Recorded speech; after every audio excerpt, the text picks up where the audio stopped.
The Carlyle family lived in a small town in the eastern United States. Glenn and Mary Carlyle were the happy parents of an only daughter, 8-year-old Hannah. The little girl was the light of their lives, bright and curious. However, in the fall of 2005, their world came crashing down. That fateful evening, Mary reported to the police that their daughter Hannah was playing in the garden and suddenly disappeared. Soon a search began involving the whole town.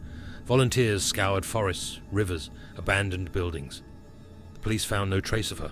After months of unsuccessful searches, the case was closed, and in official documents Hannah was recognized as missing. 15 years had passed. On the calendar was the fall of 2020. The Carlyles still lived in the same house, though every corner reminded them of Hannah. That evening, the phone broke the silence of the house with a shrill ring. Mary flinched, then picked up the phone. "Hello?" Her voice trembled. There was a pause on the other end of the line, filled with a strange noise like the rustling of the wind. Then came a low, whispering voice. "Mom, it's me. Hannah." Mary froze. Her heart froze. She dropped the phone, but Glenn picked it up. "Who is it?" he asked sternly. "Dad, it's me. It's really me." His voice was quiet, but there was an ineffable familiarity in it. Glenn felt a chill run down his spine. "That's impossible." "Hannah, had you forgotten me?" she said. "You left me there. In the woods, that night." Mary grabbed the phone, rejoining the conversation. "Hannah, what do you mean?" "We've been looking for you. We've been doing everything we can." The voice on the other end grew firmer. "No, Mum.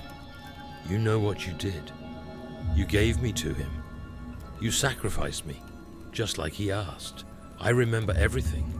Mary fell to her knees, clutching the tube to her chest. Tears glistened in her eyes, but her face expressed horror. "It can't be true," she whispered. You don't understand." Glenn was silent, his hands shaking as he tried to sort through his thoughts. Deep in his soul he chronicled these memories, and they were beginning to surface.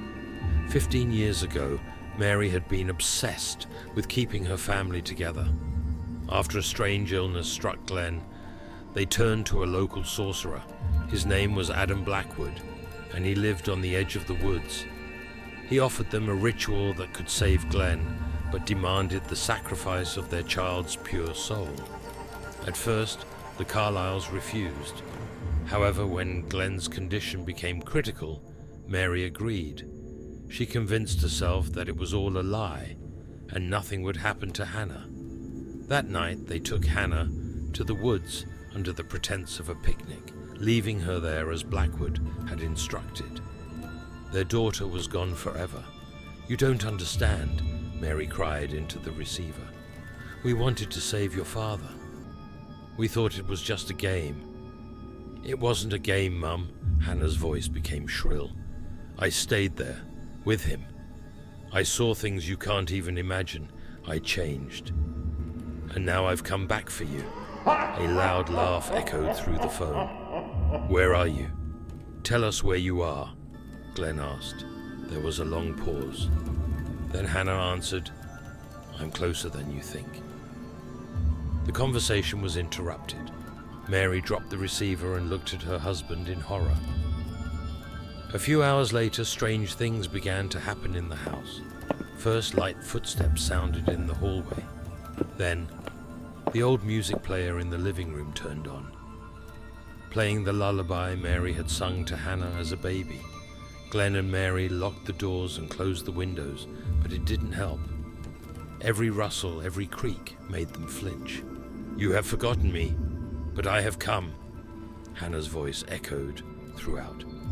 "Now you will see what you have done." The lights went out, leaving the house in pitch blackness. The last thing Glenn and Mary heard was a quiet child's laughter that dissolved into the cold air. A week later, Glenn and Mary were discovered by neighbors.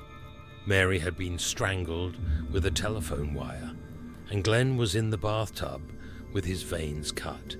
The local paper said that the Carlyle house was supposedly cursed. However, people who approached it at night claimed to have heard a child whispering and saw a small figure among the trees.